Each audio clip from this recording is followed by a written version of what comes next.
मैं फिर से एक बार आप लोग का बहुत वेलकम होपेल हॉस्पिटल में। मैं डॉक्टर शहबाज आलम, लैप्रोस्कोपिक जीआई सर्जन, होपेल हॉस्पिटल में। आज एक बहुत ही इंटरेस्टिंग केस हम लोग प्रेजेंट कर रहे हैं आपके सामने। ये हमारे लेफ़्ट साइड में है patient mister Manoj Kumar, 25 to 26 years old mail. इनकी हिस्ट्री ये है कि लगभग 3 महीने पहले इनको रोड ट्रैफिक एक्सीडेंट हुआ था।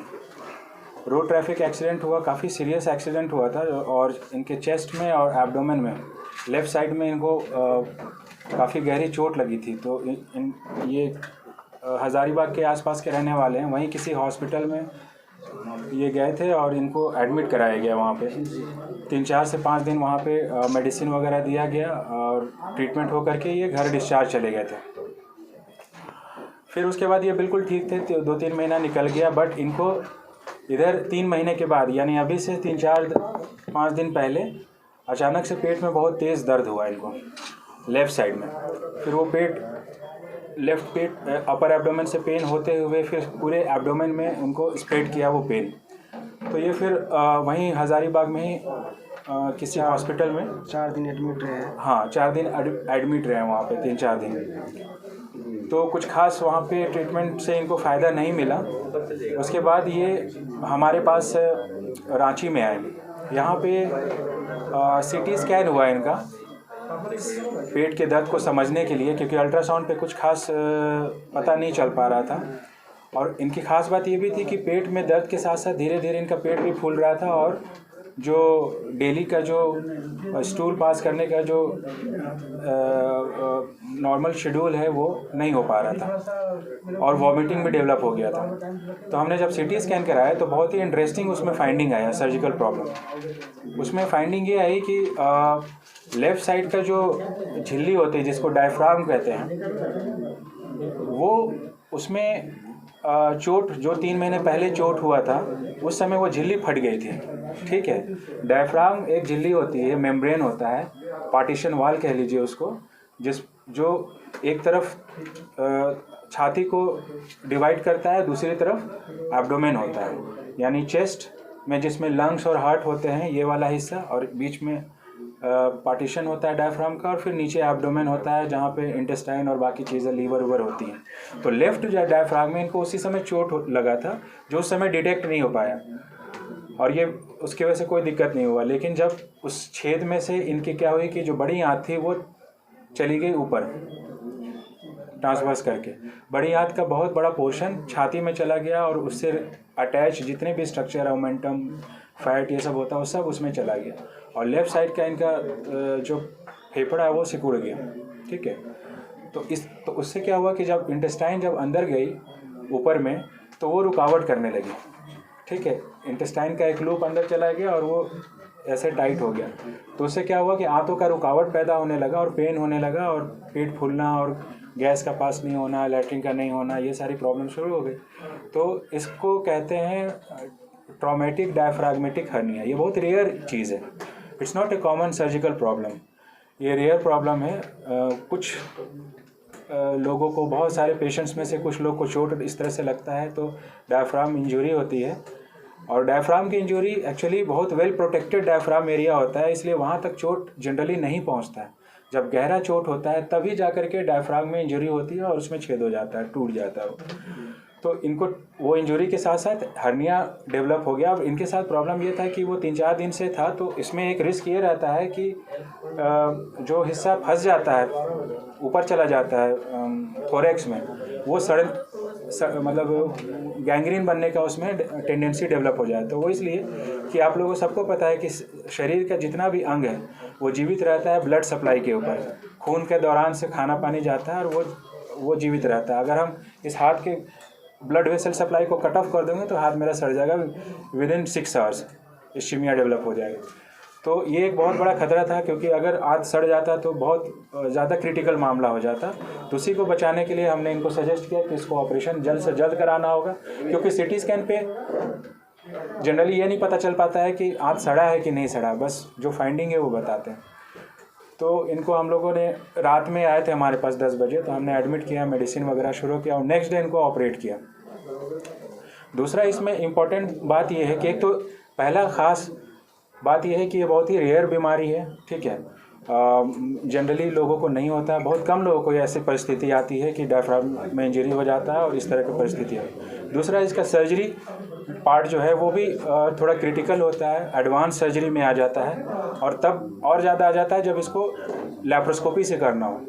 जनरली करते हैं लोग लेकिन ओपन सर्जरी करके करते हैं, लेकिन चूंकि ये पेशेंट यंग था, इनको हमने काफ़ी अच्छे से एडवांटेज बताए, कुछ वीडियोस वगैरह दिखाया जो हमने सर्जरी किया था पहले कि देखो ऐसे करने से तुमको ये फ़ायदा होगा, बड़े चीरे से बच जाओगे, है ना, जल्दी ठीक हो जाओगे, 2 दिन 3 दिन में छुट्टी हो जाएगी और जल्दी से अपने नॉर्मल रूटीन एक्टिविटी में आ जाओगे। यंग भी हो, आगे बहुत लेबर वाला भी काम करना पड़ सकता है, बहुत सारी चीज़ें। तो ये फादर है इनके, तो इनको समझ में आया, इन लोगों को हम लोग बिल्कुल इन लोगों का था कि बिल्कुल कन्विंस्ड है सर आप करिए सर्जरी। तो लैप्रोस्कोपी से हमने इस सर्जरी को किया, उसको रिड्यूस किया, फिर उसको जो रेंट था उसको क्लोज़ किया और उसके ऊपर मेश डाला। ये प्रोबेबली रांची का फर्स्ट इस तरह से लैप्रोस्कोपिक सर्जरी है, इससे पहले कहीं कोई रिपोर्ट नहीं होता है, लेकिन ओपन होता है। खास बात प्रेस कॉन्फ्रेंस करने का ये है कि ये लैप्रोस्कोपी से हुआ और हम लोगों ने इनको 3 दिन पहले, आज 3rd डे, ये आज एक्चुअली कल ही डिस्चार्ज हो जाते, बट इस प्रोग्राम के लिए हमने इनको आज होल्ड करके रखा। तो बेसिकली 48 आवर्स में पेशेंट रिकवर हो गया। ही इज़ नाउ, जो भी इनका प्रॉब्लम था वो सर्जरी के 6 घंटा बाद ख़त्म हो गया। इन्होंने गैस रिलीज़ किया, स्टूल पास किया, वॉमिटिंग रुक गई, पेन ख़त्म हो गया, खाना पीना शुरू हो गया। So basically this the advantage of laparoscopic surgery कि लैप्रोस्कोपी जो दूरबीन की जो सर्जरी है उसका एक बेसिक फ़ायदा तो होता ही है कि उसमें कम चीरा लगता है, पेशेंट को तकलीफ़ कम होती है, ब्लीडिंग कम होता है, ना के बराबर होता है और पेशेंट को इन्फेक्शन जो होता है टाँकों वाला ऑपरेशन के बाद वो नहीं होता है और पेशेंट बहुत जल्दी अपने काम पे वापस छुट्टी होकर के चला जाता है। ये तो बेसिक्स है, but her surgery, her expertise, advance surgery के लिए एक्सपर्टीज़ की ज़रूरत होती है। गॉल ब्लैडर, अपेंडिक्स तो बेसिक सर्जरी लैप्रोस्कोपी होता है, जो इसकी फैसिलिटी आजकल छोटे जगह में भी मिल जा रही है, लेकिन रांची जैसे शहर में इस तरह का एडवांस सर्जरी का भी अभी उतना डेवलप नहीं किया। हम लोग कोशिश कर रहे हैं कि इस सर्जरी के लिए लोग बाहर जाते थे या इससे सिमिलर सर्जरी के लिए लोग दिल्ली, बॉम्बे, कैलकाटा जाते थे और काफ़ी ज़्यादा खर्च में सारा ऑपरेशन होता था। तो ये सब हम लोग कोशिश कर रहे हैं कि रांची में ही पेशेंट को वो सारी व्यवस्था कम खर्च में मिल जाए, जिसके लिए उनको बाहर जाने की ज़रूरत पड़ती थी। कितने लोग की टीम थी और कितना देर लगा पूरे ऑपरेशन में? इसमें हम लोग की टीम थी, पूरा ओटी का स्टाफ थे, है ना, और एनेस्थीसिया टीम के डॉक्टर सतीश थे इसमें, जो एनेस्थीसिया के जो डॉक्टर थे जो बेहोश करते हैं और सारा टेक केयर करते हैं उस पीरियड में मैं था। पूरा टाइम जो इसमें लगा वो अराउंड 45 to 50 मिनट्स लगा। इसका सर्जरी का नाम क्या है सर? इस सर्जरी का नाम है, बीमारी का नाम है लेफ्ट, मतलब डायफ्रैग्मेटिक हर्निया, जो लेफ्ट साइड में था उसको बॉक्डेलिक हर्निया भी कहते हैं, बॉक्डेलिक हर्निया।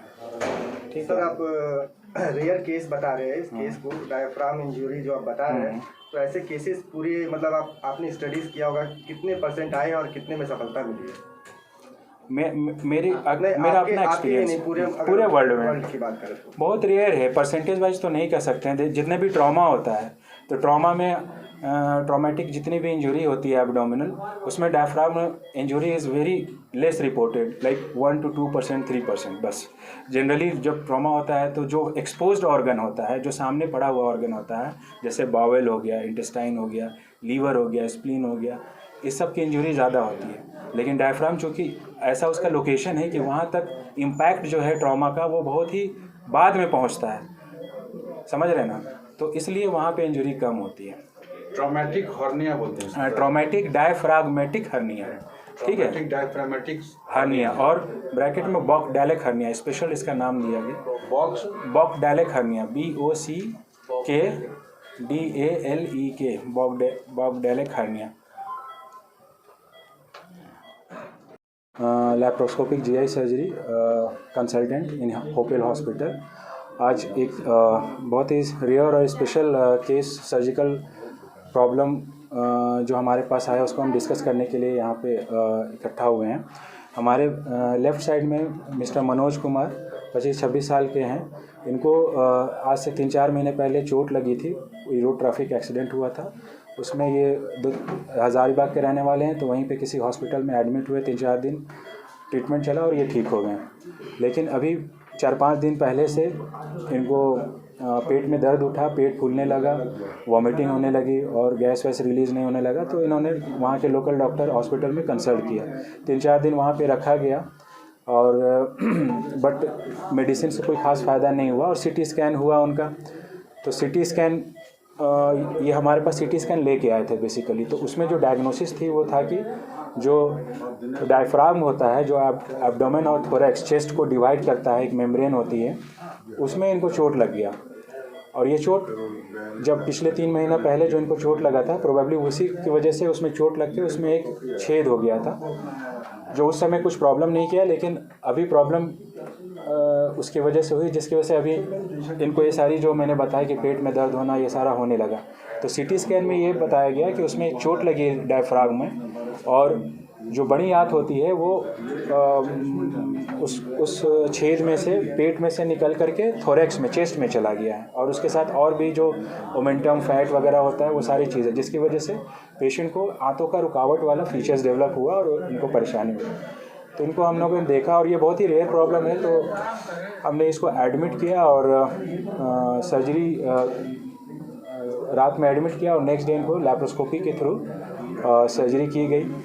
प्रेस कॉन्फ्रेंस करने का ख़ास मकसद ये है कि 2 बातों को बताना कि ये जो इनकी जो प्रॉब्लम थी बहुत रेयर प्रॉब्लम होती है। कोई भी ट्रॉमा होता है तो उसमें डायफ्राम जनरली उसमें इंजरी नहीं होती है, लेकिन इसमें इंजरी हुई और इंजरी के बाद इनको जो प्रॉब्लम हुआ, जो आंत जा कर के फंस गया उसमें, उसको ऑपरेशन हम लोगों ने लैप्रोस्कोपी के थ्रू किया, जो कि बहुत ही एडवांस सर्जरी होता है, डिफ़िकल्ट होता है, काफ़ी एक्सपर्टीज़ और स्किल की ज़रूरत होती है इसमें। तो इस सर्जरी को कराने के लिए लोग जनरली बड़े कॉर्पोरेट हॉस्पिटल बाहर, रांची से बाहर निकलते हैं। तो प्रोबेबली हमने ये फर्स्ट रांची की सर्जरी की जो लैप्रोस्कोपी के थ्रू इस सर्जरी को किया, जिसमें लगभग 45 से 50 मिनट लगा। आंतों को नीचे वहाँ जो एब्डोमेन से थोरैक्स में चला गया था उसको रिड्यूस किया गया और उस जो रेंट था उसको क्लोज़ किया गया और उसके ऊपर एक मेश डाला गया ताकि दोबारा फ्यूचर में हर्निया ना डेवलप करे। तो यही है पूरा जो वाक्य है। जो स्पेशल हर्निया के लिए मेश जो अलग यूज़ करते हैं और टैग कर, वो 50-60 हज़ार का मेश ही वही से। तो आप सर्जिकल कॉस्ट अगर जाएंगे कि हॉस्पिटल का खर्च क्या होगा, मेडिसिन और जो भी खर्च होता है वो 50,000 तक करके चाहिए। और यही सर्जरी बाहर में तो मतलब 2.5-3 तक जाता है। जोर से बोलिए, क्या दिक्कत थी आपको और आपने सर से कैसे संपर्क किया और अभी कैसे हैं? मैं मनोज कुमार हज़ारीबाग से हूँ। मेरा पेट में दर्द हुआ अचानक से और हम हज़ारीबाग में जब भर्ती हुए 4 दिन एडमिट रहे हज़ारीबाग में। वहाँ हमको कोई फ़ायदा नहीं हुआ, 4 मिनट के लिए भी आराम नहीं हुआ। हम जब हज़ारीबाग से रांची बस से आए, उसमें मेरा हालत इतना ख़राब था कि हम सही से खड़ा नहीं हो पाते थे, ना बैठ पाते ना खड़ा हो पाते।